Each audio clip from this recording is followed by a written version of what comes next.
Stephen Hawking once said, "We are all connected by the internet like neurons in a giant brain." Have you ever thought, when you're searching on the internet, you can find just about anything and then know a pretty good fair amount about that topic? But the real question, how trustworthy is that information you're reading? Is it trustworthy or untrustworthy? Or in other words, is it unbiased or biased?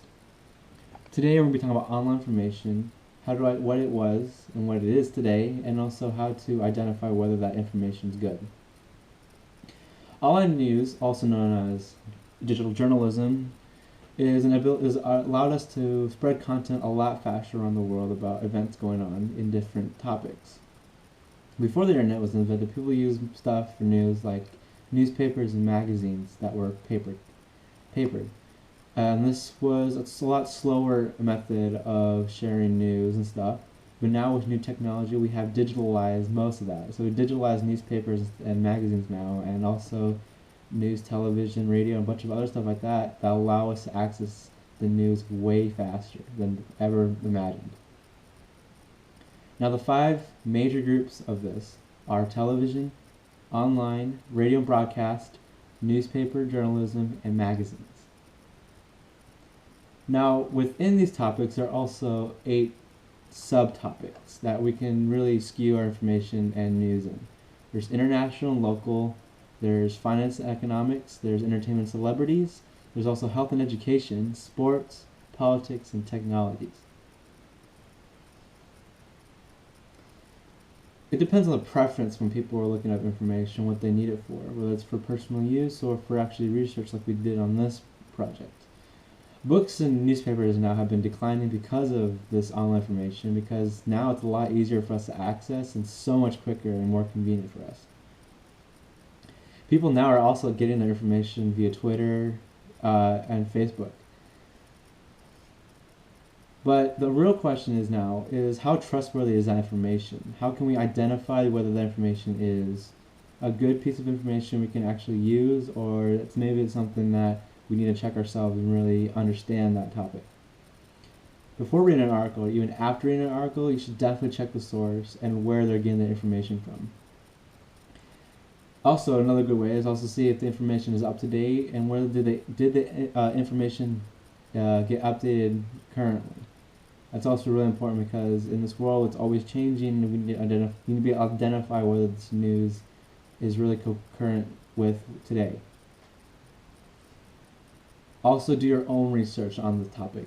It's good to go to different sites and to narrow down whether the information you originally got from was biased or unbiased. And what I mean by unbiased, I mean it's just the filtered, this is what it is, the information, the raw material. When it comes to biases is when publishers also use it to kind of persuade you and lean you to their idea by using certain pieces of information on that topic. It's always good to use more than one source to verify that information as well.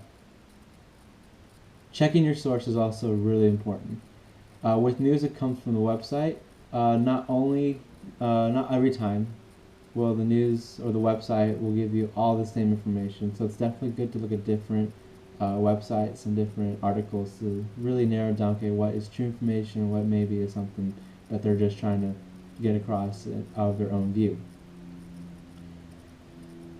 So, it become like an informative to a persuasive in a lot of websites. So to be really careful in identifying, okay, what is their key goal here. Another good way is to identify what the information is coming from. Is it coming from the government, coming from an organization, or it comes from a private source? That's also really important. So this is a couple ways to know how your information or news is trustworthy.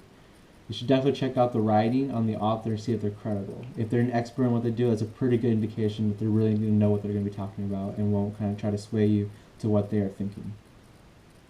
Also really good never to use Wikipedia and WikiLeaks, but they are definitely good starting places for you to find information, because in the bottom areas of that information they have sources, and there you can branch out and really narrow down what you're really looking for and find the wrong information. It's always really good to try at least more than 2 websites, because not all, as I said earlier, not all websites are going to share all the information, and it's good to have a good broad understanding of your topic. Also, it's good to look at the domain and kind of also narrow down, okay, what are good sources and not and what can be ones you really need to check out. For example, edu.gov are really good ways to find good solid information, because edu and .gov, that stands for education and government, and that normally gives you the straight raw information. Other suffixes like are used are .coms, .orgs, and .mils, and those are ones that are all right, but you also definitely need to check and kind of compare with different websites when it comes to using those suffixes. The purpose of a website is also really important to identify. Whether they're trying to tell you something, trying to persuade you, or they're just telling you the wrong information, all for public use. And that is all we have to share for you about online information. Thank you and have a great day.